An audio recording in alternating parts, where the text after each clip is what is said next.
Kung hindi pa ako nag-abroad ay hindi ko pa makikita ang ibon na ganito. Napapatayo niya yung kanyang buntot na parang L. Ikaw, nakakita ka na ba nito? Hello mga loves! It's me, Lani, OFW, TikTok affiliated isang for mommy. Welcome to Lani and the Browns channel, Living Abroad, Enjoy Life.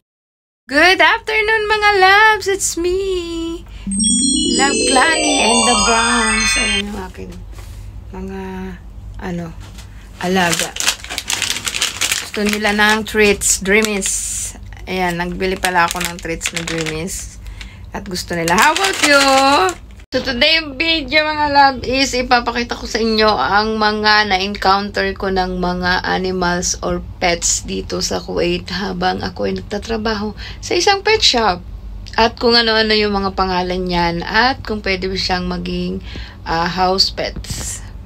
Well, una dito mga loves is lagi kaming meron itong rabbit, tinatawag na dwarfs rabbit, at meron pang iba't ibang rabbits na hindi available sa ngayon. At alam nyo ba mga loves, ang mga rabbit na tulad nito ay nagkakahalaga lang naman around 5,000 to 6,000 pesos. At another fact sa rabbit na ito ay hindi sila lumalaki tulad ng iba. At depende sa pag-aalaga mo, ang kanilang buhay ay tumatagal around 7 to 12 years. Yan ay nakadepende sa lifestyle na ibibigay ng isang may-ari o owner. Next is chinchilla. Alam mo ba mga loves na ngayon ko lang talaga nakita ito, kung sa unang tingin mo mga loves ay aakalain mong isa itong daga. Kapag hinawakan mo nga ang katawan nito ay napakalambot, at alam nyo ba na ito ay pwedeng makalusot sa kahit maliit na butas dahil nga sa napakalambot niyang katawan na pwede niyang isiksik sa kahit anong butas. Well, of course, depende nga sa butas na pwede nilang isiksik yung katawan nila, but kung meron kang awang sa iyong cage ay pwede silang makalabas. Ang buhay naman nila mga loves ay nagre-range ng 10 to 15 years. Depende na rin talaga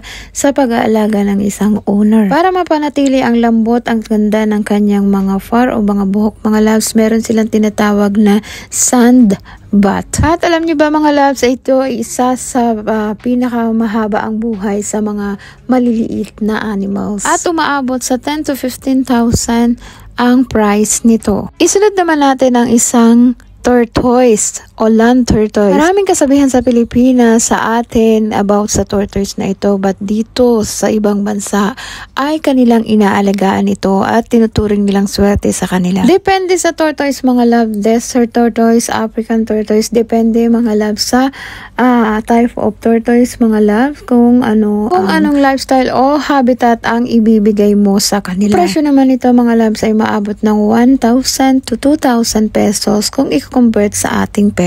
At alam nyo ba ang lifespan ng mga tortoise na tulad nito? Umaabot lang naman ng 20 to 50 years old. At depende na rin sa pag-aalaga mo. Minsan ay umaabot ng 80 years old. Isa pa dapat nating malaman at alam mo na sila ay lumalaki o umaabot ng 6 to 7 kilos. Well, sabi ko nga depende sa types of tortoise. Next is toucan mga loves. Natuwa lang talaga ako dito gawa ng kanyang buntot na ilalagay nila o napapataas niya ng ganito sa picture. At nakakatawa lang yung kanyang bibig o yung kanyang tuka o yung peak na tinatawag. Ang toucan na ito mga loves ay hindi namin binebenta kaya wala akong idea kung magkano ito. Isa lang po siyang display sa aming store. Well, base po sa aking nabasa, ang toucan na ito ay umaabot ng 20 years old o 12 to 20 years old ang kanilang buhay. Well, next is ang ating sugar glider. Nakakatuwa naman itong tingnan mga loves. Bukod sa maliit ito ay isang parang paniki kung lumipad. Ang presyo na ito mga loves ay maabot din ng 5,000 pesos. Alam niyo ba ang kinakain nila ay bukod nga sila ay sugar glider ay matatamis ang kanilang kinakain like fruits, honey. Ang buhay naman nila ay umaabot ng 10 to 15 years. Susunod sa mga nahahawakan ko, nakikita ko nung nag-abroad ako at na-encounter ko araw-araw ay itong chameleon. Alam nyo ba ang chameleon is nagagalaw nila o yung kanilang mata ay nagiging 360? Well, sa kung una mong makikita sila at ma-encounter, syempre matatakot kang hawakan sila. Bukod sa maliit ito ay alam nyo ba ang dila nito ay na-expand sa pagkuha ng pagkain kagaya ng nasa video. Well, sabi nga kapag sa trabaho ka talagang pag-aaralan mo at tatanggalin mo ang takot mo kung ito ang iyong pinasok na trabaho. Well, itong chameleon mga loves ay isa rin sa pinakamahal na pets dito sa abroad. Isa rin to sa medyo hindi madali sa maintenance dahil ang mga kinakain nila ay puro live like worm and insect. Up next mga loves ay sa ibon naman tayo. Ito nga pong budgies ay isa na ring naging alaga ko. Kung nature lovers ka at gustong gusto mo yung mga huni ng ibon, is tamang tama ito sa iyo. Ang kagandahan nga nitong budgies mga loves, pwede nyo sila ring turuan ng mga basic o normal na bagay tulad ng pag-calm, go, fly. At isa rin sila sa mahaba ang buhay, but of course depende sa pag-aalaga mo o sa habitat na iyong ibibigay sa kanila. At ito po ay isa sa mura naming binebenta sa shop.